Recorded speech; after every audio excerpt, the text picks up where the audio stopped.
The story of Doris Delevingne is one of the most scandalous and most tragic of the 20th century. She was born above a haberdasher's shop in Streatham, but dreamed of diamonds and titles. From a childhood of gauze and good manners, she climbed, stocking by stocking, lover by lover, into the drawing rooms of dukes, the beds of millionaires, and finally into the arms of an English earl. She called herself the girl with the gloves. Society called her a courtesan with a coronet. She seduced Winston Churchill, drove his son to madness, stole Edwina Mountbatten's lover, bit her husband during dinner, and was beaten in return. Her marriage to Lord Castlerosse was a public farce, staged in restaurants, printed in columns. He hired detectives. She staged affairs. They sued, reconciled, sued again. She posed for Tatler in pearls, fled to Paris in disgrace, staged adultery like theater, battled a rival accused of killing all her husbands, and claimed to have been offered the starring role in Gone with the Wind. Still, she never stopped performing, because Doris Delevingne didn't just chase scandal. She choreographed it. From brothels to ballrooms, from Ritz bedrooms to royal palaces, hers is the story of a woman who turned sex into survival, society into spectacle, and scandal into a kind of immortality. If you love stories like this, subscribe. We tell the untold lives of women. Not just the headlines or highlight reels, but the real stories. Beautiful, brutal, and often forgotten. Now, let's begin the tragic tale of Doris Delevingne, the notorious mistress of Mayfair. She was born Jessie Doris Delevingne in 1900 in the grey sprawl of Streatham, South London. To avoid confusion with her mother, she went by Doris. But even as a girl, she longed for glamour, signing her name Jessica when no one was looking. Her father, Edward, was a haberdasher who sold French trimmings to London's aspiring classes. Through grit and frugality, he moved the family from a rented flat to Coper's Cope House in Beckenham, an oasis of grazing cattle and genteel ambition. There, Doris grew up among budding roses and expectations. She was clever, quick-tongued, musical. Her parents, more progressive than most, nurtured her mind. But in an age when a woman's education ended in marriage, even the brightest girls were steered toward domesticity. A suitable husband, a modest home, perhaps a maid. That, they believed, was enough. Doris wanted more. Her father claimed descent from Belgian aristocracy. A myth Doris later polished into legend, the truth was more modest. Edward was born in France, raised in Camberwell, and came from a line of tradesmen. He was devout, methodical, obsessed with chess. Her mother, Jessie, was the daughter of a woolen warehouseman. They believed in hard work, quiet dignity, and keeping one's voice down in polite society. Doris could not have been more different. She wasn't close to her parents and had little patience for her parents' puritanism. She saw no reason why a girl like her shouldn't remake her life entirely. She had beauty, intelligence, ambition. What she lacked was a society willing to let her use them. In the wake of the First World War, British women were expected to retreat into silence. They had filled the factories, manned the offices, kept the country running while the men were away. Now they were told to go home, to give up jobs, dreams, so returning soldiers could reclaim their place. There was work, yes, in factories, in dressmaking, in domestic service, but it was backbreaking and poorly paid. Even when women like Doris pursued nursing or clerical work, they were expected to resign upon marriage. Ambition in a woman wasn't just discouraged, it was mocked. Doris didn't care. She wasn't made to live behind lace curtains or wait for life to knock, and so the transformation began. Doris chose work, not marriage. She opened a second-hand dress shop on Hamsel Street, a gritty corner of London thick with trade, immigrants, and faint traces of scandal. She sourced gowns discarded from the wardrobes of the wealthy, altered them with care, and sold them to chorus girls and actresses who longed to look like stars. Her skill lay not just in stitching seams, but in recognizing hunger, the kind behind a woman's eyes when she wanted to be someone else. Then came Gertie. Gertrude Lawrence, red hair, heavy makeup, and the defiant air of a girl who had seen too much too soon. She moved like a showgirl and spoke like a survivor. To Doris, raised on silence and starch, she was intoxicating. The two became inseparable. One, a flame already burning. The other, a spark waiting to catch. Gertie taught Doris her first rule of survival: never ask questions, never confirm the truth. It was advice Doris would live by. through every affair, every scandal, every reinvention. Though only 2 years apart, Gertie had already lived a dozen lifetimes. Born into poverty, raised by a mother abandoned by a drunken singer, she had danced barefoot in the streets for coins and gnawed kippers in gutters. She married young, uncertain of her daughter's paternity, and returned home just as quickly, still poor but dazzling. Doris commuted from Beckenham to Piccadilly, lugging dresses and dreams through the soot-stained city, hoping they'd lead her somewhere grander. She still worked under her father's name, but she carried herself like a woman already becoming someone else. It was Gertie, always the bolder of the two, who leapt first. Leaving her child in Clapham with her mother, she took a job dancing at Murray's, a cabaret perched on the Thames at Maidenhead. There, beneath the throb of jazz and the hush of money, society's most polished men chased its least polished women. White powder passed hands like compliments, and royalty, namely the Duke of Kent and the Prince of Wales, drifted in like moths to flame. But it wasn't a prince who changed Doris's life. It was a cavalryman, Captain Philip Ashley, a war hero with a military cross. His eye fell on Gertie, but Doris reaped the reward. Ashley set Gertie up in a flat on Park Lane, and Gertie invited Doris to move in with her. It was small, but exquisitely placed, just steps from Hyde Park Barracks, and even closer to the forbidden world Doris had only glimpsed in newspapers. Men in top hats with titles, women in pearls with pasts. She could never tell her parents the truth, that she lived with a single mother turned chorus girl, in a flat funded by a man not her husband. Their code of conduct was Victorian. A girl didn't kiss without intent to marry, let alone cohabit beside a scandal. To them, virtue meant vigilance. Still, she moved in. Across the street were the homes of dukes and princes. Around the corner, Buck's Club poured American cocktails for cavalry officers and a rising politician named Winston Churchill, who would one day leave his own mark on her life. She wasn't a society woman. Not yet. The post-war world was shifting. For those with good looks, charisma, and the right kind of audacity, the door to high society had been left ajar. Doris and Gertie would later claim they lived hand-to-mouth in those days, sharing one evening gown between them. In truth, they were driven through London in Philip Ashley's Rolls-Royce, their wardrobes stuffed with silks and satins. Ashley was determined to make Gertie a lady of standing, and Doris benefited from the transformation.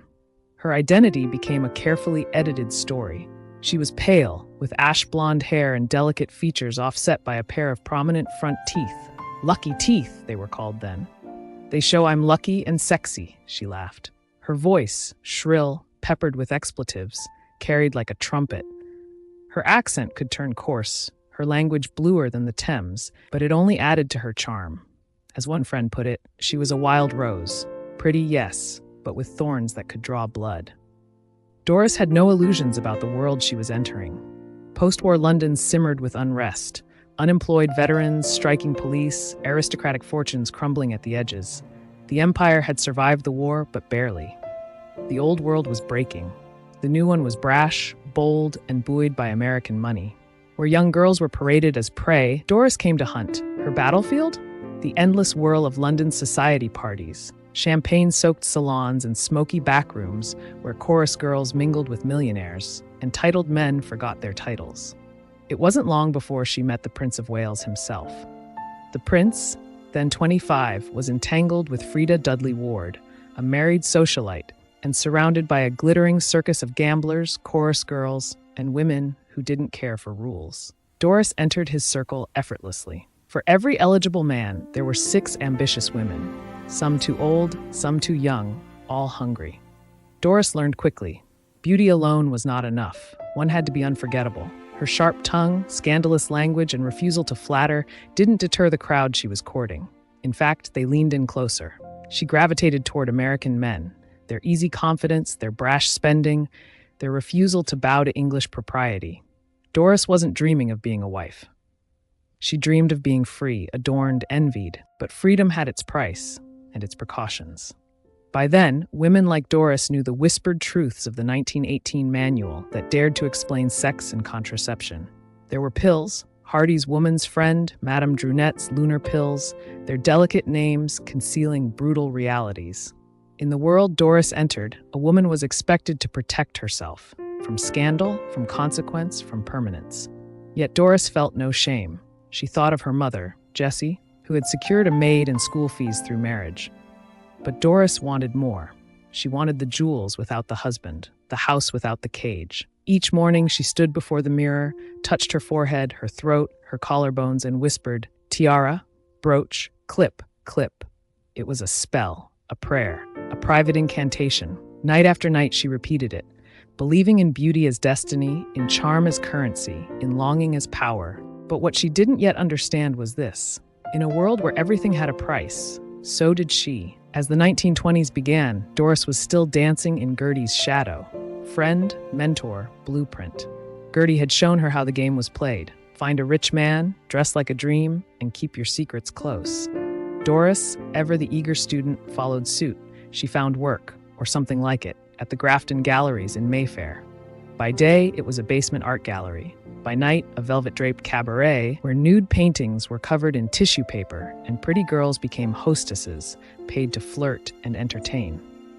Doris worked the floor in black or white opera gloves, a uniform that became her signature. Soon, she was known across London as the girl with the gloves. But behind the silk and champagne, there was rot. Gossip curled like smoke in the dressing rooms. Girls whispered of backstreet doctors, sex parties, and abortions paid for in shame. In this glittering underworld, men played, and women paid the price. The club's owner, Captain Gordon Halsey, had an affair with Doris, but she wasn't his only conquest. He also had eyes for Sylvia Hawkes, a lingerie model and fellow chorus girl. Instead of rivalry, the two women formed an uneasy alliance. Sylvia would go on to collect 5 celebrated husbands, including Douglas Fairbanks and Clark Gable, and end her life as a princess. For more, see our video on Sylvia Ashley. Doris, far from jealous, watched with admiration. Sylvia could open doors. Doris planned to walk through them. Some called Doris a nymphomaniac, others a tramp. One man said she was a little bit more than a tramp, not less, but more. The whispers wondered, how did a seemingly nice girl from Beckenham with a solid, if dull, family end up as a courtesan? Was it greed, lust, or simply a hunger for beauty and autonomy in a world that offered women neither? Perhaps it was Gertie who planted the seed. But Doris nurtured it. The chase became the thrill, the game, the pleasure. Until age would steal her looks, she planned to make every man want her, and every room take notice. Doris did not care where and with whom and for how much. Her motives were material, unapologetically so. In a world that prized pretense, Doris was honest, too honest. And outside of a nightclub, there were few places for a woman like that. The Grafton Galleries was raided by police and shut down in 1923 for violating the Licensing Act.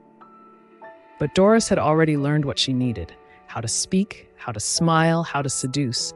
She had made the right friends, she had worn the right gloves, and now she was ready to meet the man who would define and destroy her, Castlerosse. But before him, there was Laddie Sanford. It was a time when respectable girls wore lipstick, bobbed their hair, and lit cigarettes with a wink, but never smoked in the street. Doris did it all. She cut her hair into a golden bob, took up smoking, and raised more than a few eyebrows. Clothes changed too. Flesh-colored stockings gave the illusion of scandal, bare legs without the sin. But Doris went further. She wore shorts, trimmed indecently above the knee, long before it was acceptable. "Young Doris may go far on those legs of hers," sniffed Rosa Lewis of the Cavendish Hotel, "but she doesn't know how to make a man comfortable." And yet it was at the Cavendish that Doris began to fly. Once a grand address for gentry, the hotel had become a heady mix of private club, political haunt, and high-class brothel. Here, Doris mingled with the sons of old money and the kings of new, especially the American millionaires now buying their way into British society. She began an affair with Stephen Laddie Sanford, a polo god and heir to a $40 million fortune. He was fast, rich, and famously indecent. So was she. In each other, they found a freedom that British society scorned. Unlike her later lovers, Laddie wasn't married. That made their affair cleaner by social standards, though not by moral ones. Both were labeled sexual adventurers. In a world where wives bragged that their husbands didn't bother them much, Doris was something else entirely. Wanton by reputation, modern by instinct, she challenged the very premise of womanhood, that virtue required suffering. Doris believed that if men were to rule the world, they ought to pay for the privilege. Their relationship began in 1923, the year Laddie won the Grand National. Time magazine declared, "An American wins where kings and peers have failed." He became a symbol of post-war excess, champagne-soaked, impeccably dressed, and charmingly immoral. Some say he inspired Tom Buchanan in The Great Gatsby, but Laddie lived the Gatsby life, and Doris, for a time, was his Daisy. To Doris, American wealth was electrifying. In England, trade money was suspect. In America, it was godlike. New money meant new rules, and Doris didn't care who disapproved, so long as they noticed. Laddie hunted stags in Scotland, tigers in India, and goddesses in Mayfair. It was all part of the theater of wealth, where death was decoration and fortune a passport. The clothes, the rooms, the names on the envelopes. She was no longer becoming something. She was something. A woman who played the game not by the rules, but by instinct. And just as her name began to rise in whispers and winks, fate turned its gaze toward her again. While Gertie sailed off to Broadway and London Calling, Doris stayed behind and stepped into the spotlight alone.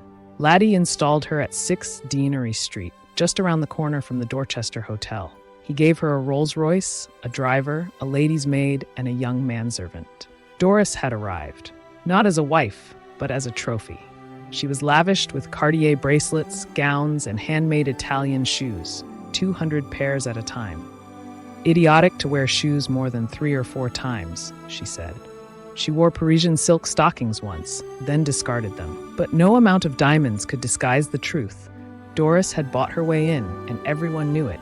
To the aristocracy, she was a climber. To their wives, she was vulgar. "You should write a book," Rosa Lewis sneered. "Call it Round the World in 80 Beds."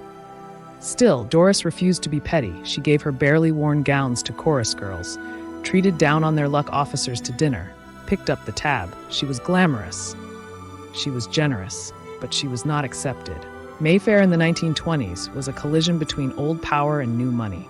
British values prized restraint. Americans prized pleasure. Doris, always more American in spirit, felt she'd found her tribe. Not everyone agreed. Preachers thundered from pulpits.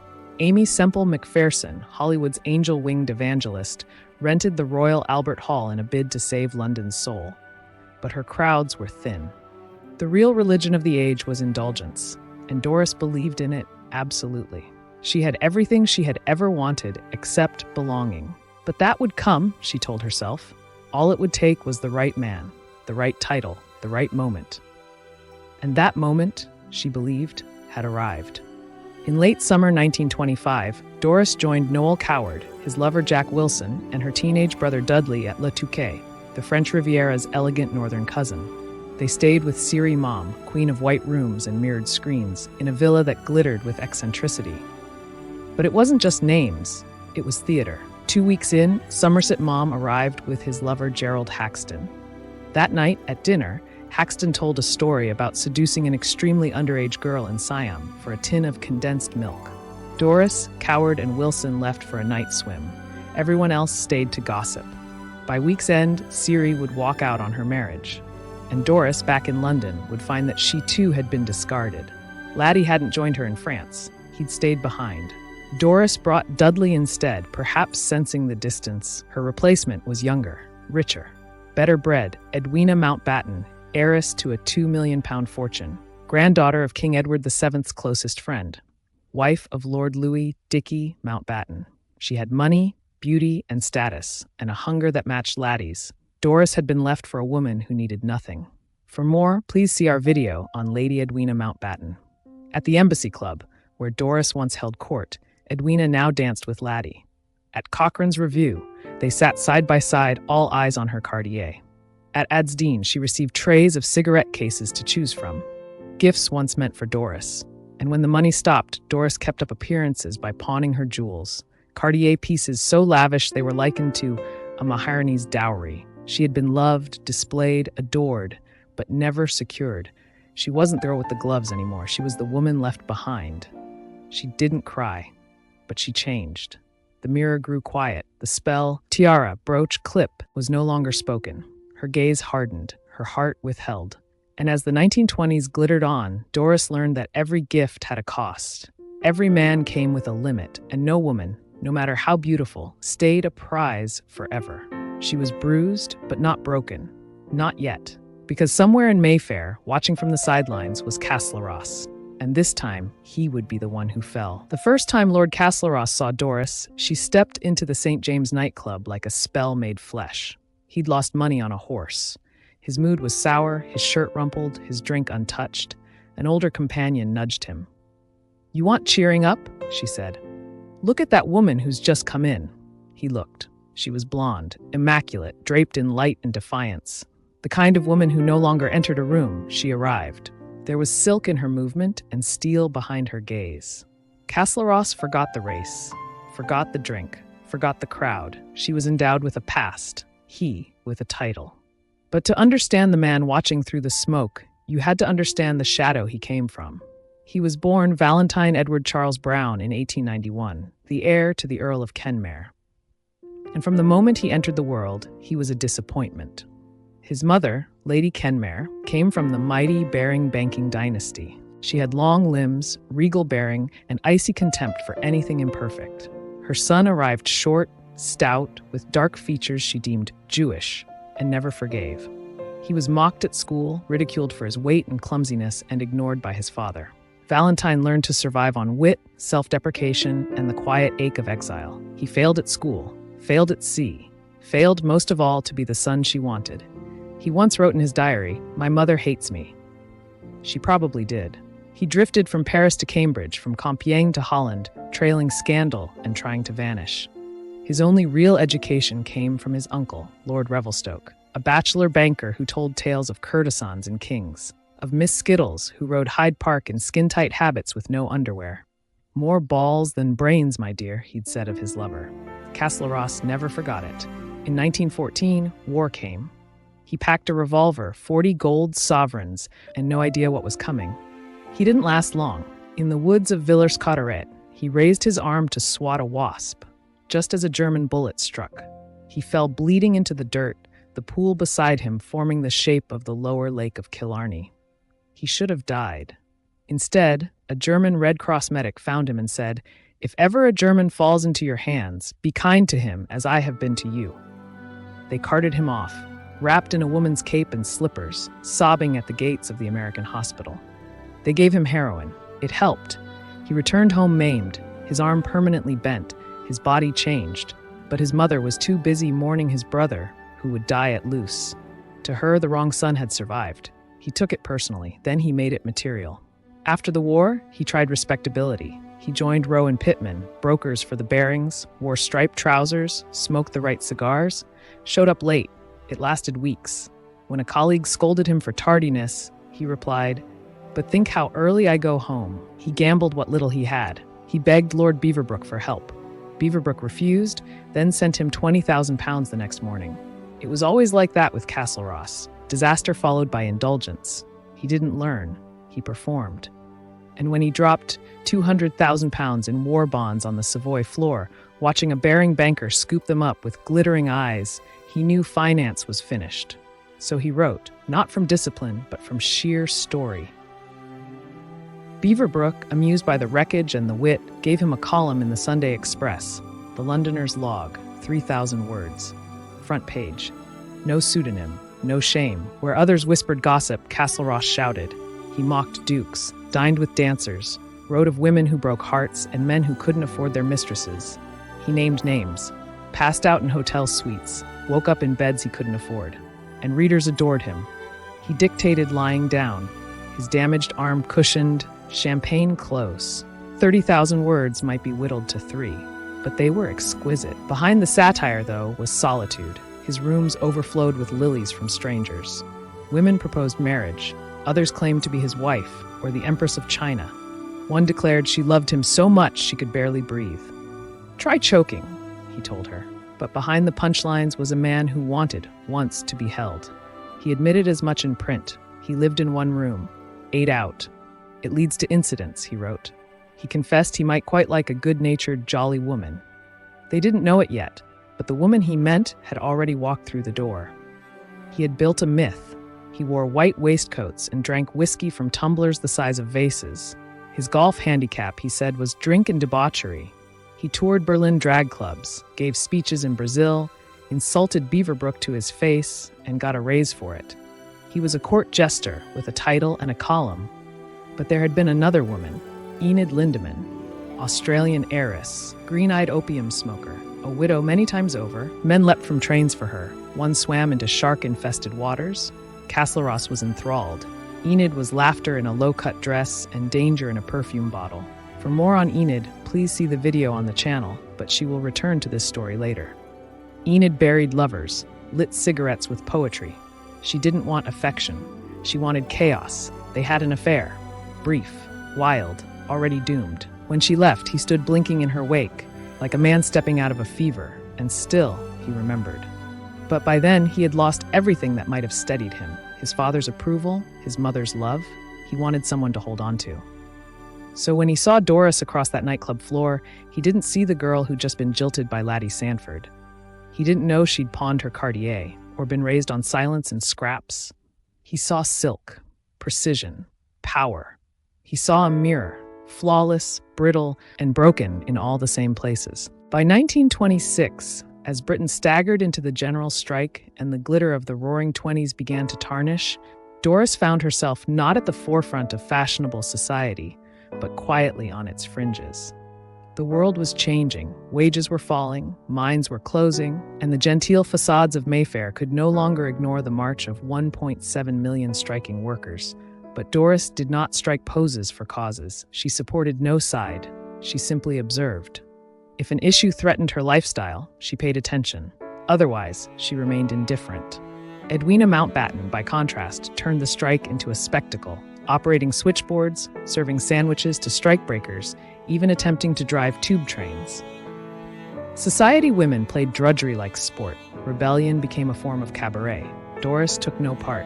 She was edging into her late 20s, and her moment to debut and dazzle had quietly passed. So she pivoted. Again, she began a discreet affair with David Carnegie, the 11th Earl of Northesk, an Olympic skeleton racer in a collapsing marriage. They distracted each other, he from broken vows, she from the broken promise of Laddie Sanford. With Northesk's support, she envisioned grandeur.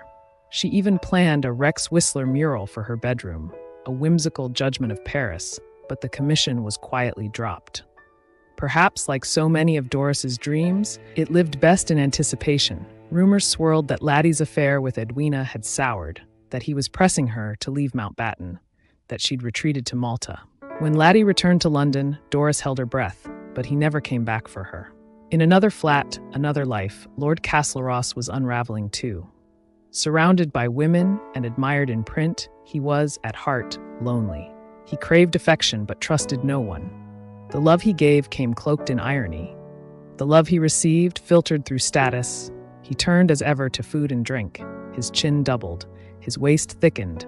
His wit stayed sharp, cutting others before they could cut him. He spilled sauces down his front and blamed his war-damaged arm. He had become his own caricature, a man who entered rooms as a punchline.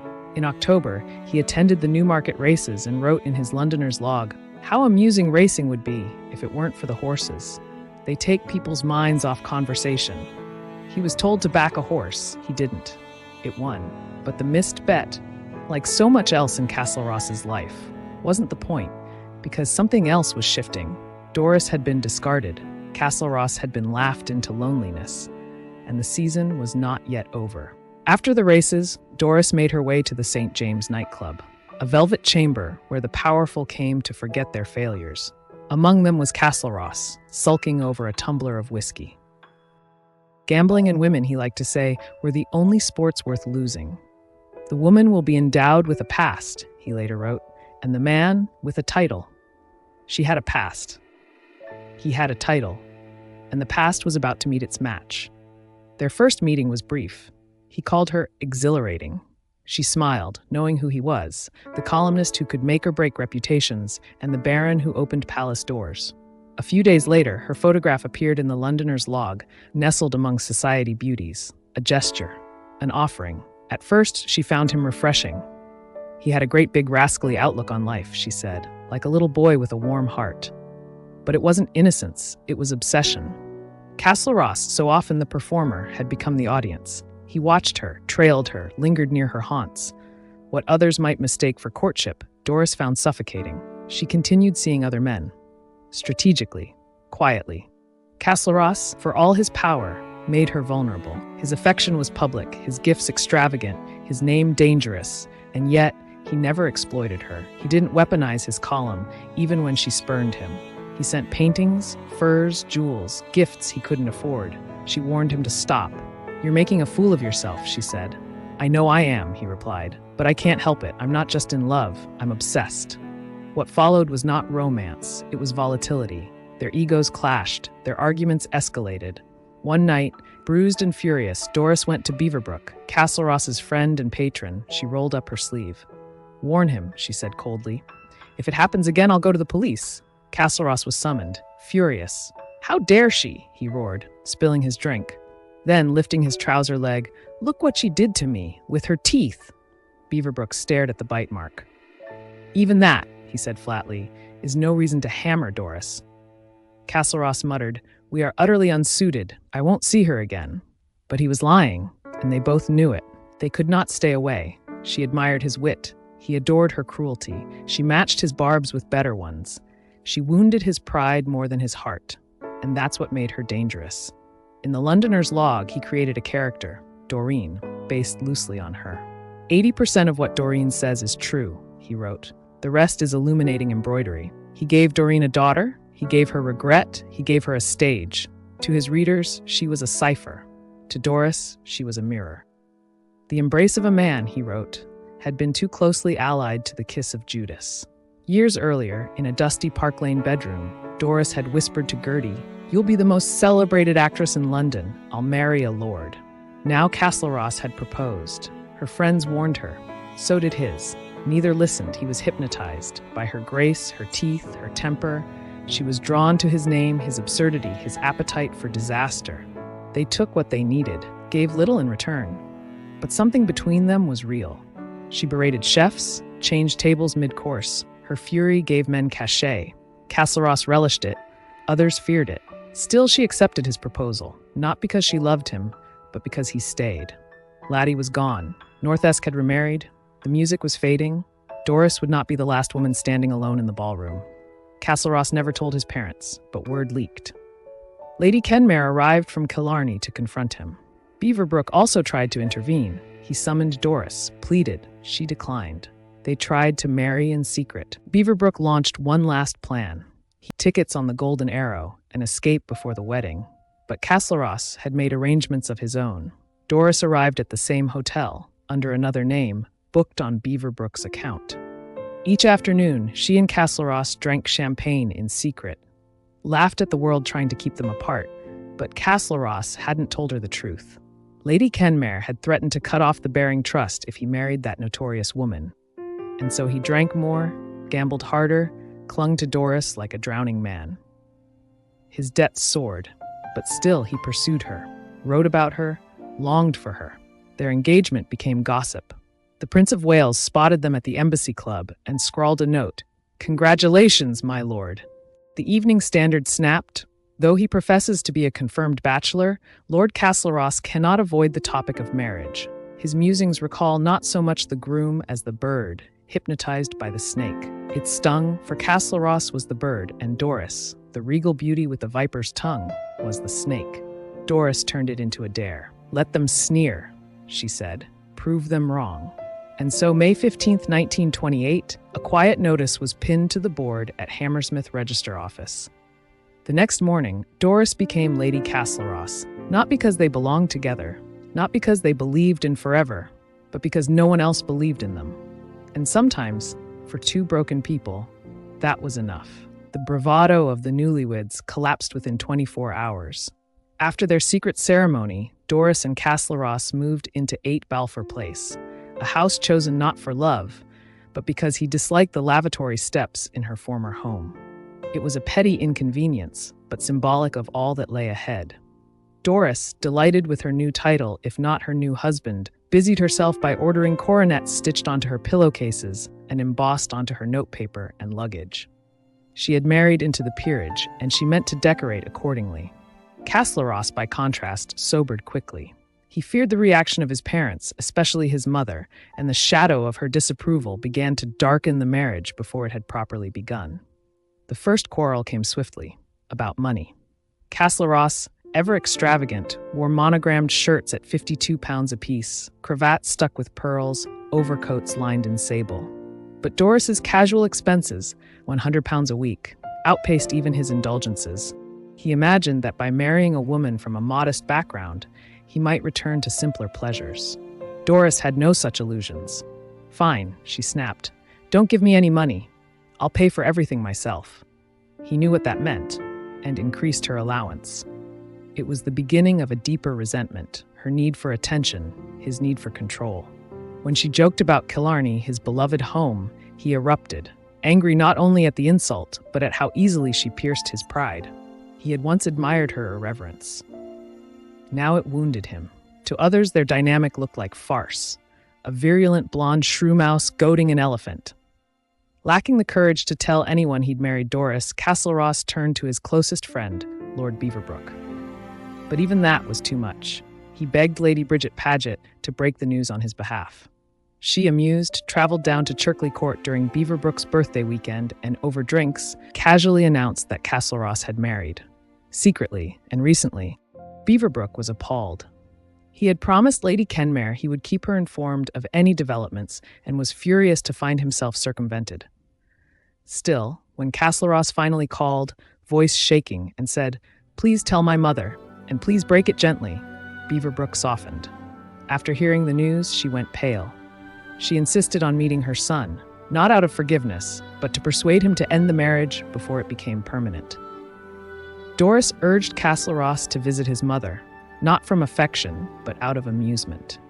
She was entertained by how terrified he was of Lady Kenmare. The matriarch, who had never forgiven her son for surviving while her favorite, Dermot, had died in the war, delivered her verdict with chilling precision. "I shall never meet this woman. She will never enter my home while I am there." She hoped he would divorce Doris. In her eyes, that was the only decent path left. The following morning, Doris got what she had wanted all along. London awoke to the headlines. Lord Castlerosse marries Doris Delevingne in secret ceremony. The Daily Mail paid tribute to her looks and mind. Miss Delevingne is tall, fair, and very pretty, with a wistfully cynical smile and a very quick brain. To society, she was no longer a mistress in silk. She was a viscountess. What had once amused Doris, deceiving her mother-in-law, dodging society's scorn, now turned sour. The title was real, but the reality was grim. Castlerosse, once besotted, now moved through their marriage like a dog with a wounded paw. Lord Revelstoke cut his nephew off from the Baring Trust. Beaverbrook, still furious, refused to see him. And Castlerosse, stripped of his two greatest benefactors, was left with nothing but a columnist's salary and a wife with expensive taste. Doris scorned him for bowing to his mother's authority, for folding before his uncle's threats. Doris, for her part, was looking forward to solutions, to admirers, to wealth. In a desperate attempt to pacify her, Castlerosse bought her a Rolls-Royce Phantom he couldn't afford. It bought him a brief reprieve, but not her respect. Inside their home, arguments flared over money, infidelity, and pride. Outside it, they were theater. When Doris entered a restaurant, radiant in white and gold, all eyes followed her. When Castlerosse waddled in behind her, sweating and swollen with rage, whispers followed. Their table became a stage. Doris's voice, shrill, glittering, cut across the room. Castlerosse retaliated in volume and fury, throwing wine glasses and insults. She threw things back. They bit. They bled. They rolled across floors in full view of London society. She knew where to strike. His weight, his failures, his family's disappointment, his endless debts. When she had humiliated him enough, she laughed and walked out, leaving him heaving, sobbing, soaking his shirt in sweat. She would then appear at the same restaurants, radiant, wearing new jewelry not bought by her husband. When asked where it came from, she smiled and said nothing. Castlerosse seethed. He slammed fists on tables. She remained silent, then insulted his jealousy, his appearance, his ability as a lover, comparing him unfavorably to her many suitors. Society noticed. She was dubbed Mrs. Goldsmith and Silversmith, a title as cutting as it was clever. When accused of infidelity, she shrugged. "I'm a magnet to men," she told him plainly. To her, Casual affairs were not adultery, they were currency. She expected him to understand. He did not. In turn, Doris accused him of sleeping with his women friends, many of whom adored his column and doted on him at parties. The accusations escalated into scenes of violence. He slapped her. She bit him, often in public. After the fights, Doris fled to friends. Behind the coronets and the cigars, they were two people at war. Neither would yield, neither would retreat, and both were bleeding in plain view. Castlerosse saw himself as the victim. He rarely considered Doris's feelings or what their violent quarrels cost her. To him, it was all spectacle. But Doris was not the type to retreat. No man, husband or not, would tell her what to do. That defiance earned her admiration from some women and disdain from others. After one particularly brutal evening, she arrived at Millicent's with a familiar sigh. Well, it happened again. I tried my best, but the things he said, I couldn't help it. We had a flaming bloody fight over the dinner table. She paused, then smiled. But I gave him as good as he gave me. What Castlerosse couldn't say to her face, he wrote in his column. The Londoner's log, once a playful society diary, became a coded diary of marital misery. When Doris behaved, the column praised the purity of womanhood. When she misbehaved, or rather behaved like herself, he skewered women in print, veiling his bitterness behind satire. Those who read between the lines could chart the state of their marriage. Doris, for all her brilliance, could not give what Castlerosse wanted most, fidelity. It wasn't in her nature to belong to just one man. And if she couldn't love him exclusively, she could at least defeat him openly and often. 6 weeks into the marriage, Doris packed her coroneted luggage and returned to Deanery Street. Another fight, physical as always, had shattered the truce. Castlerosse retreated to the International Sportsman's Club, ashamed, exhausted, and alone. I went into this marriage with my eyes open, he told a friend. Doris was always honest. Lady Kenmare saw her chance. Once desperate for her son to end things quietly, she now insisted the marriage be saved. Annulment, she claimed, was the only path to redemption. Divorce was not only disgraceful, it was ungodly. Doris, for her part, was unmoved. She would remain Viscountess Castlerosse unless she remarried, and she had no intention of being named the guilty party. Suspecting that Beaverbrook or others might try to trap her in scandal, she visited her lawyer and had her bruises photographed. The war had begun. By day, she drifted through Mayfair in a Rolls-Royce. By night, she opened her doors to millionaires and movie stars. The wine sparkled, the bills went to Castlerosse. Scandal clung to the house like perfume.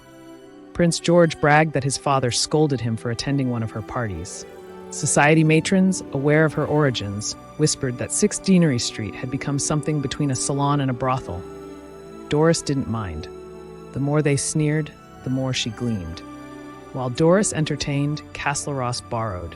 He charged everything, suits, cigars, champagne, convinced it was clever to avoid paying in cash. Any bloody economist will tell you, he joked, it's cheaper to order in bulk, old boy. The creditors came anyway. When he confided in Doris, she surprised him, pawning her jewels to fund her own expenses. He mistook the gesture for love. It wasn't. It was survival. Still, he suggested a reconciliation. Doris agreed. Together they sailed to France on Beaverbrook's yacht, a floating attempt at redemption, Paris. It failed. At Joseph's restaurant, Castlerosse, unable to reach Doris by telephone, flew into a rage. He hurled the receiver across the room, knocking over his dinner. Then, with the residue of pride, he told the waiter, if there's a bill for damage, send it to the small man walking out. His name is Lord Castlerosse. In London, the walls closed in. Doris urged Castlerosse to approach his uncle, Maurice Baring, who flatly declined to help. When all else failed, they turned, again, to Beaverbrook. He paid the debts, he always did. Then he stopped. Beaverbrook, tired of their affairs, closed his checkbook. Let them sink. When Doris and Castlerosse submitted their lists of liabilities, his showed tailor's bills and gambling tabs. Castlerosse owed thousands in taxes. Bankruptcy loomed. The Kenmares intervened with one final, crushing gesture. They paid £100,000 to wipe the slate clean, then changed their will. Castlerosse would inherit nothing. His siblings would receive everything. There was only one condition. Doris had to go. Castlerosse, when he learned of the plot, erupted. Doris may have drained him, but the meddling of others insulted his pride. It was Beaverbrook who convinced him. Separation, he said, is a financial necessity. Doris already knew. You know what your dear friend really thinks of you? She told her husband. He says you're a bore, a nuisance. Castlerosse wrote Beaverbrook a wounded note. You used to find me amusing. Beaverbrook's reply was ice. You've always known better than to take Lady Castlerosse's word for my opinion of you. Long before the final act, Doris had begun sending Beaverbrook gossip. Dear Lord Beaverbrook, her letters began. Then Max. She spied on her friends, hosted curated dinners, and slipped him morsels for his newspapers. She worked assiduously, he admitted. For her trouble, she received £5, and a warning not to call him directly. At the Ritz, Doris rented a suite above her estranged husband. She bombarded him with telephone rants. Castlerosse screamed back. Beaverbrook fled. The turmoil never dies, he wrote to Lady Diana Cooper. It is beyond my power to get to the bottom of the well, or cesspool.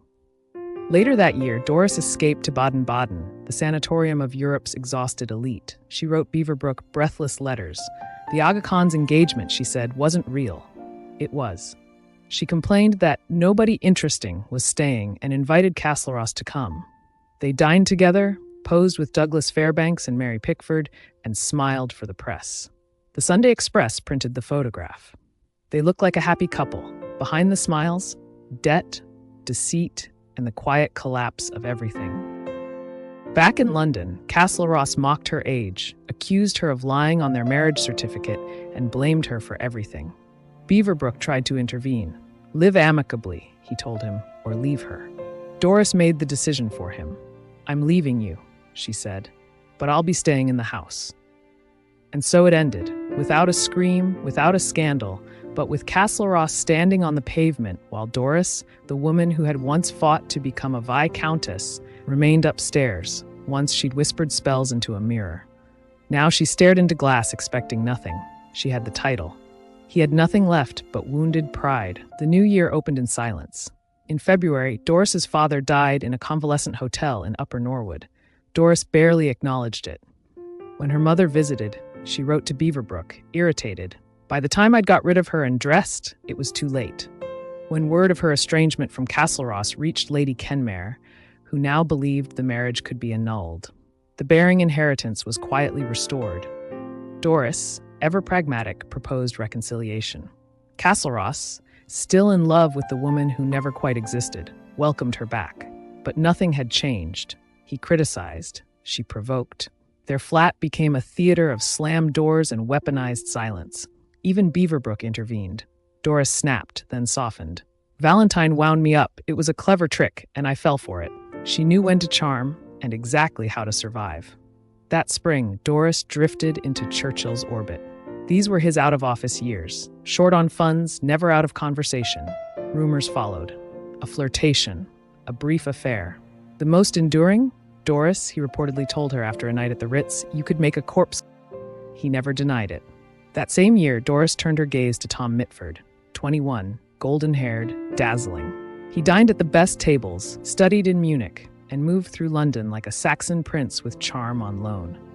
Through him, Doris entered the Mitford set. Diana Guinness welcomed her. Nancy dubbed her Dolly. The parties blurred into politics. Oswald Mosley had already begun to circle. Doris was older, sharper, more dangerous than the debutantes. And everyone noticed. There she met Tilly Losh, a hypnotic Viennese dancer caught between Tom Mitford and Randolph Churchill. Tilly slept with both. Doris, amused, befriended her too.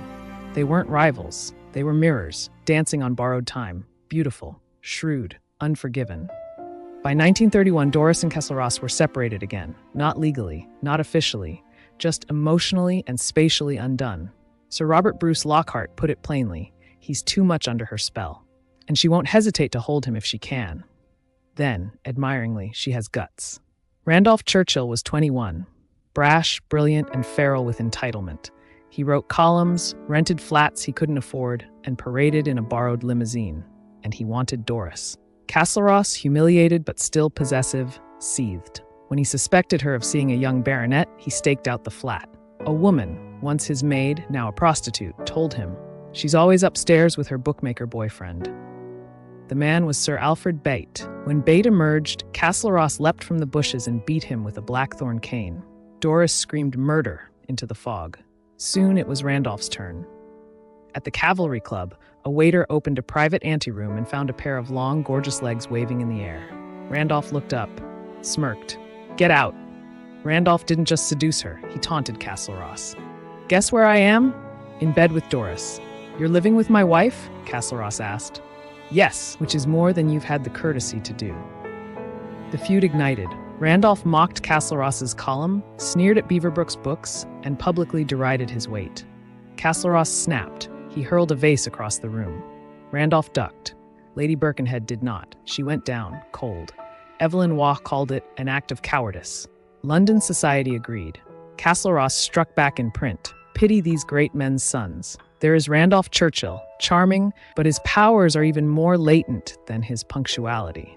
Randolph replied, "Castlerosse is more amusing to look at than to read, and his wife, far more amusing than him." At Lady Diana Cooper's birthday on Murano, the two men brawled in the Venetian moonlight. Doris, across the terrace, sat on a wasp. Chips Channon sucked the venom from her thigh. She didn't flinch. Shortly after, the papers quoted her nickname for Randolph, Fuzzy Wuzzy. Castlerosse read it with an icy smile. She calls him Fuzzy Wuzzy. Once again, he was the punchline of a joke. Back in London, Doris's affair with Randolph Churchill collapsed, undone by Winston's disapproval and their mutual allergy to monogamy. She moved on without sentiment and without looking back. Castlerosse, still obsessed, hired detectives and took up residence at the Hyde Park Hotel, hoping to catch her returning home with a lover. Instead, she caught him. She discovered his room, undressed, slipped into bed, and rang for the valet. When the man arrived, she greeted him with a coy smile. The message was unmistakable. They were not estranged. And just like that, the evidence was undone. She would not give up the title. Astonishingly, it sparked another reconciliation. Castlerosse, enchanted all over again, whisked her to Paris, where they checked into the Ritz. She had outwitted detectives, sidestepped the courts, and danced around the press. She had lovers, legend, and leverage. It had all once seemed so delicious, the whispers, the performances, the constant attention. But something had shifted. The crowds who once laughed with her now laughed at her. Her friends, many of them loyal to Castlerosse, began to look away. The playful outrage gave way to polite silence. Invitations slowed, hostesses paused. She was no longer daring. She was radioactive. In Venice, she turned flirtation into theater. Peter Watson, trying to distract Cecil Beaton from heartbreak, jokingly suggested he sleep with Doris. Beaton hesitated. Doris did not. She scattered tuberoses, the most carnal of scents, across his bed. "There's no such thing as an impotent man," she whispered, "only an incompetent woman." When he still looked uncertain, she added, "You won't have to do a thing." Guests crept to the door, expecting silence.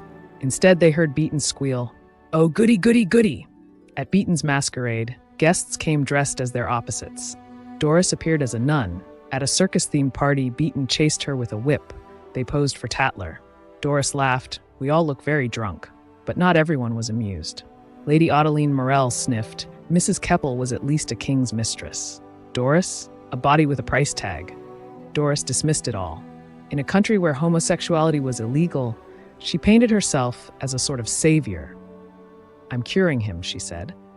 But neither of them believed it. He would never love her. When Castlerosse heard of the affair, he added Beaton's name to the long list of men he intended to cite in court. In March 1933, he and Doris formalized their separation. No money changed hands. Lady Kenmare still clung to the belief that the registry office wedding was not a marriage at all. In her eyes, the shame lay not with Doris, but with her son, for the public disgrace he had brought upon the family and the church. To him, she was an ice-cold skeletal figure. To others, a sinister black crow. She offered no warmth, no comfort, and no admission that the farce had been of her own making. Castlerosse drank more, ate more, smoked more. His size became society's punchline. One Tatler cartoon showed Doris wasp-waisted beside her bursting husband. He had become a joke, and he knew it. At Gare Saint-Lazare, he collapsed. Overwrought and overweight, he was carried on a stretcher to the Ritz. Doris sent a telegram, "Come to Biarritz."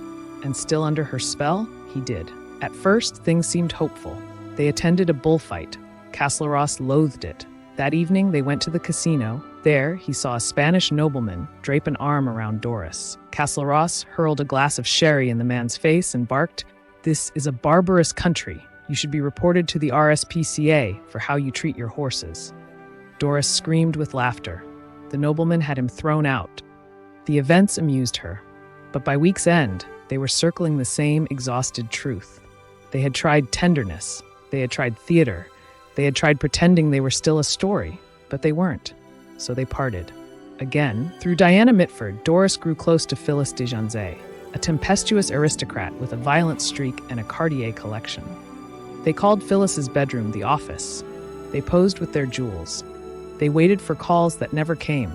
Doris had finally found a friend who didn't judge her, and by then, she needed one. She did not believe in living within her means. To do so would be to admit she had any. Sex for her wasn't scandal. It was currency. It paid for beauty, for silk curtains, for the illusion that she was still the most desired woman in London. She needed love or power, or, failing that, the appearance of both. Back in London, she checked into Claridge's, just down the hall from Castlerosse. When bored, she called his suite. He always refused. Then, inevitably, he gave in, and when he realized he'd been lured, again, he would fly into rages, tearing phones from the wall, hurling chairs across the room, shouting into the empty air, "How can I be such a bloody, bloody, bloody fool?" She knew exactly what she was doing, and he knew it too.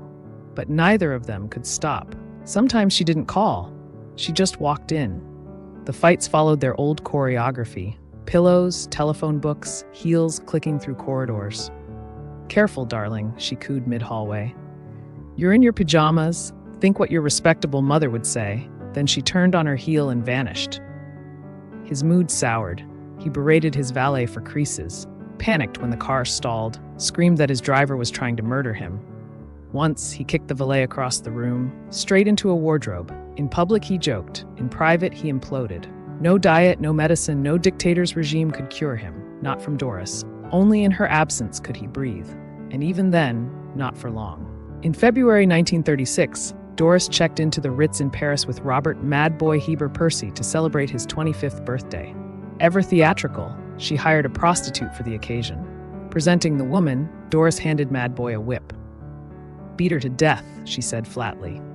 He offered a few nervous taps. Doris, unimpressed, snatched the whip and struck the woman herself. "I haven't wasted my money for this." Finally, Doris agreed to the divorce. Castlerosse, still scrambling for proof, listed William Roots, the car magnate, as co-respondent. Doris didn't object. She helped stage it. The affair, real or not, became a performance. She posed as his mistress. Photos were taken, guest books signed, champagne poured. On paper, adultery bloomed. But it wasn't entirely theater. Roots, traveling with his son Geoffrey, confided, "She's my mistress. I'm in love with her." The arrangement was transactional and familiar. On a return from Hong Kong, Doris received staggering news. Charlie Chaplin and Paulette Goddard were also aboard. She had met Chaplin years before at a luncheon. He spoke of fame. She replied, "It would be nice to be famous, but not recognizable." Now they dined and drank together. Jean Cocteau joined. So did Roots. A photograph was taken. Doris seated between Roots and Paulette Goddard, a weeping child in her lap, Roots leaning close. It was harmless, and yet intimate enough to pass for evidence. Just what Castlerosse needed. Roots, respectable and married, grew nervous. Doris, ever perceptive, released him. She wrote to Churchill, complaining she was being asked for further and better evidence, though she'd already supplied sworn statements about Castlerosse's own affairs. "It would have meant a beastly fought case," she sighed.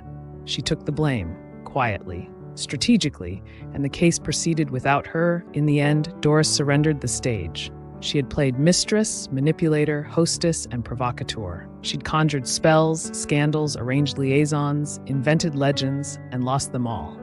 Now, at last, she gave Castlerosse what he wanted. The curtain was coming down. In 1936, just as Doris drifted from scandal to scandal, Margot Flick Hoffman entered like a new kind of storm. The American heiress had recently been sued by her butler, who claimed she accused him of lingering in her bedroom while she wore pajamas. He lost, sobbed to the press, called it a war between classes. During the trial, Margot's life became public theater. Witnesses spoke of her close friend Mrs. Louise Shaw, a Boston socialite who often kissed Margot by the fire. They had once shared a guest room, 2 beds, Margot insisted. But the whispers were already airborne. The match between Doris and Margot set tongues wagging. The press called them companions. Society knew better. Margot had money, mystery, and affection. Doris sensed desire, and she exploited it. She now found herself cut off. No ascot, no balls, no invitations to the country. She was out. Castlerosse, meanwhile, turned back to a woman he had never quite forgotten, Enid Lindeman. They had been lovers before the war. Later, married to General Cavendish, she scandalized Cairo by reportedly sleeping with his entire regiment on a dare. She broke stallions by day, played saxophone in the mess by night, and was rumored to have killed her husbands. Enid was Doris with the volume turned down. Tall, white-haired by 30, eyes cold as coins. Where Doris was dazzling, Enid was discreet. Perhaps that was what Castlerosse wanted in the end. Not love, not even peace. Just quiet.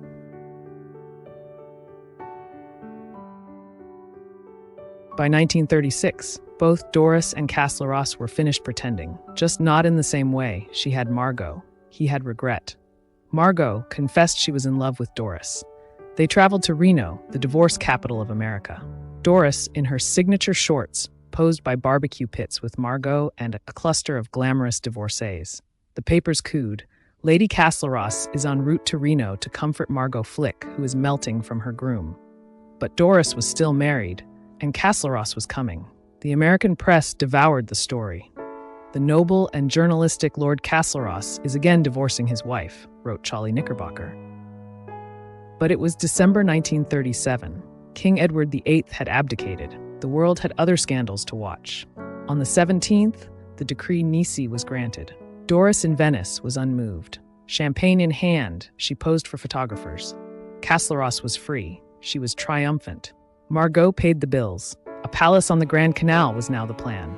She wrote to Castlerosse, "I much prefer the life I am leading. Takes half the effort, earns twice the money." At the Royal Academy, Sir John Lavery exhibited his portrait of Doris. Castlerosse clipped the reviews, pasted them in his scrapbook. He went to the exhibition after opening day. Alone, he said nothing. But he looked at the girl in the painting, the one he fell in love with, the one that never existed. By 1938, silence had replaced scandal. The phone stopped ringing. Invitations disappeared. Doris, once the flame of every drawing room, had become an afterthought. She wore her exile like a tiara. She didn't fade, she flared. She attended fascist rallies not for ideology, but for loyalty to Diana Guinness. At Eaton Square, she drank tea with Diana and Nancy Mitford, while Unity burst in, bloodied from Hyde Park, struck for flashing a Nazi badge. That night, she sat front row at a Mosley rally beside Diana, flanked by black shirts. She was never political.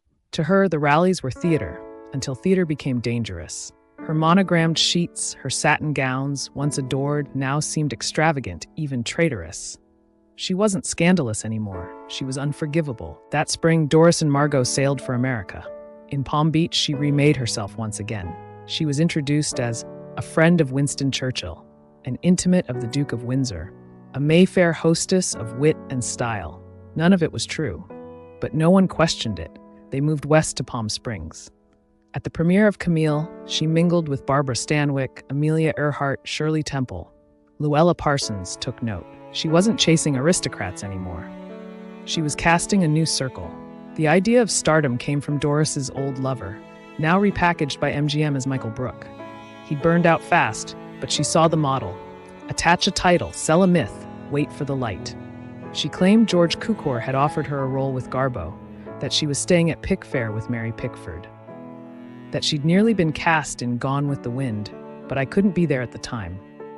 All fabrications, but she was casting her spell. Back in Venice, Margot gave her a palace, a lion-headed ruin on the Dorsoduro, half-built, like Doris's life. Once the lair of the Luisa Casati, now it belonged to her, and one day it would belong to Peggy Guggenheim. Now, though, she poured Margot's fortune into its resurrection. Mosaic ceilings, pearl floors, gondoliers in livery. She hosted lavish dinners, lent the palazzo to Douglas Fairbanks and Sylvia Ashley. Wrote to Churchill, "I'm not dangerous anymore." He believed her. The correspondence resumed, cool, careful. Hers, as always, were candid. In late 1938, Doris staged one last masterpiece. Her Venetian garden became a ballroom. Light shimmered on the Grand Canal. Prince Philip of Greece danced with Venetian nobility. The air smelled of jasmine and salt. At 2 a.m., a telegram arrived. War was imminent. The British fleet had mobilized. Gowns rustled in panic. Chandeliers flickered. The guests vanished into the night. The music stopped. The curtain fell. Doris packed the portraits Churchill had painted of her, brought her monogrammed sheets, stored the furniture. The palazzo was behind her. She returned to London and planned her trip to America. Margot promised a new life, salons, Park Avenue dinners, a title among Americans who didn't ask questions. Doris believed it. She told friends she might try for a film again. She still imagined her face flickering across a silver screen. But the world was closing in, and Doris, though she didn't know it yet, was flying too close to the flame.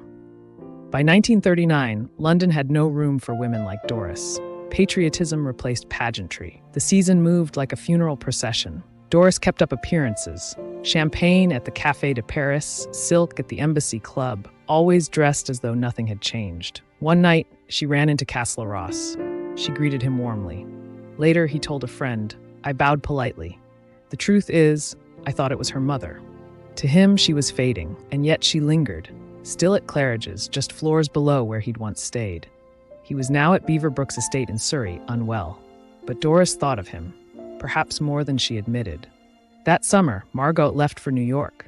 Doris stayed behind. The men she'd once loved were preparing for war. Randolph Churchill, Tom Mitford, Peter Watson. And Castlerosse? He was in hospital. Cirrhosis, champagne through a fever, golf swings naked with a walking stick. A procession of nurses, pillows, visitors. He told the clinic they were faith healers. "What charming disciples they have in that order," said the matron. At night, he whispered to the dark, "Will I die slowly or swiftly? My heart sounds like an airplane engine. The only living thing I possess is a dog, and she's a bitch." His doctor warned him, no food, no drink, no women, no books, no erotic dreams. Castlerosse smiled. He didn't change. He recovered, technically. He gained 5 stone, returned to Paris, resumed his column, but the charm was gone. He joked about writing his own obituary, joked about his infection. To Beaverbrook, he wrote, "Tell Doris if I die, it was streptococcus. I don't want her swaggering about saying she broke my heart, but maybe she had, and maybe she already knew." On the 3rd of September 1939, Britain declared war. The parties ended. The future narrowed.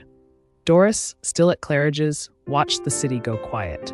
She spent Christmas with Venetia Montagu at Madresfield Court. She wrote to Churchill, cheerful, flirty. "Venetia is trying to marry me off again." She didn't say she was lonely, but the letter read like a lullaby to someone she didn't want to forget her. In June 1940, Doris booked passage on the SS Washington, the last American ship to leave wartime Europe. She packed Churchill's portraits, stored her furniture, took her monogrammed sheets, and sailed. The ship was no luxury liner, babies in baskets. Passengers sleeping in stairwells. Doris, still technically first class, rationed bath water and slept with a life jacket under her pillow. At 5 a.m., a German U-boat surfaced. 10 minutes to abandon ship. The captain radioed back, "American, Washington." The U-boat officers boarded, realized the mistake, let them pass. Castlerosse, desperate to see her, looked for her. In London, returning to Claridge's asking if she was still there. But he had just missed her. He didn't write. She didn't call. But they knew.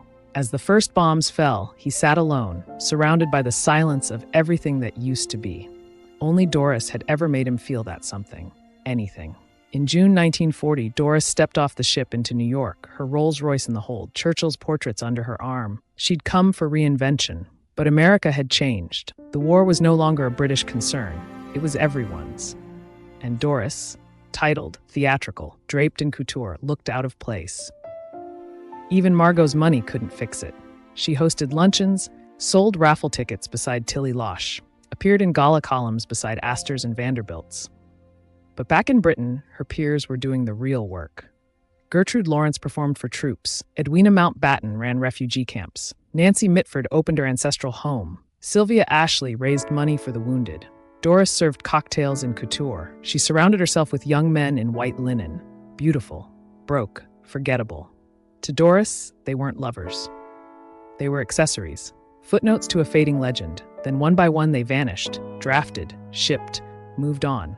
Margot remained, but she was changing too. Where Castlerosse had raged, Margot withdrew. Her silence grew long, then constant. Margot had once replaced Laddie Sanford, old money, horses, blank checks. But where Laddie broke Doris's heart, Margot broke her safety. Formidably rich, one friend said, formidably humorless. Doris's friends couldn't stand Margot. Margot couldn't stand them. Castlerosse's old flame Enid Lindemann was widowed again. Marmaduke Furness was dead. But it was too late. Enid was trapped by the war. And in America, Margot had begun to realize the truth. Doris had taken everything and given nothing back. The curtain was falling, the spell was fading. Neither Doris nor Castlerosse had found what they wanted. Not with Margot, not with Enid, not with each other. They had both once been adored. Now, no one was laughing anymore. By summer 1941, Doris was alone in New York. The war was closing every exit. She sold her jewelry, as she had before. But this time, there was no recovery. Her world shrank. Her Rolodex emptied. Margot's money was gone. The protection it once offered, social, financial, had cooled into irritation. When Pearl Harbor was attacked that December, Doris watched her café society vanish overnight. Back in London, Castlerosse was unraveling. His father had died. The Londoner's log was finished. His world had ended. He clipped her name from the New York Times and pasted it in a scrapbook. He missed her. Doris, vulnerable, wrote to him. He replied, "Come home." "Yes," he answered when she asked if he would marry her again. But the war had closed the oceans, and she had no way back. She moved into a single room at the Delmonico on Park Avenue, pawned her diamonds. The Rolls-Royce sat unused. She was living on illusions. They were growing thin. Her beauty, once power, was faltering. The press called her a hard blonde beauty, haggard, bitter, middle-aged. She couldn't sleep, possibly a breakdown. For the first time since Gertie, Doris had no one. She wrote Churchill, "I'm unwell, lonely, homesick, and miserable." Meanwhile, in London, Enid Lindemann flew from Lisbon to London on a clipper. She took a suite at Claridge's.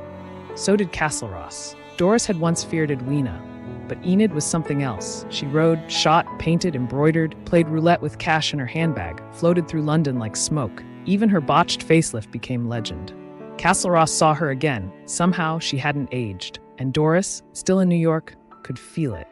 Enid had Doris's eyes, her figure, her flair. But where Doris raged, Enid purred. Where Doris needed to be adored, Enid simply expected it. Asked once what Castlerosse's first name was, she replied, "Fucked if I know." Of course she knew. She liked to call him Val. She'd slept with dukes, Selfridges, millionaires. So had Doris. But Enid didn't need to be worshipped. And that was the difference. Enid offered Castlerosse what Doris never had: peace. And for a man like Castlerosse, that was rare. In December 1942, Churchill aided in getting Doris home. She wired Castlerosse, "I'm coming. I'll be at the Dorchester. Will you meet me?" He did. At Waterloo Station, during a blackout, he stood in his best coat, heart pounding. He couldn't see her face, only the perfume, the laugh, the rustle of silk. For a moment, he felt young again. Then they stepped into the Dorchester's light. She was heavier. Her face was lined. Her laughter had something like fear behind it. She was still Doris, but flickering. They dined, but the tension was unbearable. What once bound them, rage, flirtation, desire, was gone. She understood at once. His telegram had been impulsive. His feelings were fading. What she didn't know, or guessed, was that Enid had already replaced her. Not in passion, not in legend, but in presence. Doris had crossed the Atlantic for him. Survived the voyage, the silence, the blackouts. She believed, needed to believe, something of the past could still be claimed. Their reunion was polite, hollow. She spoke too much. He said too little. She ignored the silence. She ignored the look in his eyes. She wanted him to save her. The city had changed. The Dorchester shook with every blast from Hyde Park. The streets were rubble. No one welcomed her back. She offered American nylons to a friend. "You deserted Britain. What do you expect?" "What am I supposed to do?" Doris asked. "Help me with my war work," the friend replied. Doris refused. She didn't go to her mother in Kent. She stayed at the Dorchester, alone, a corner table, afraid and broke.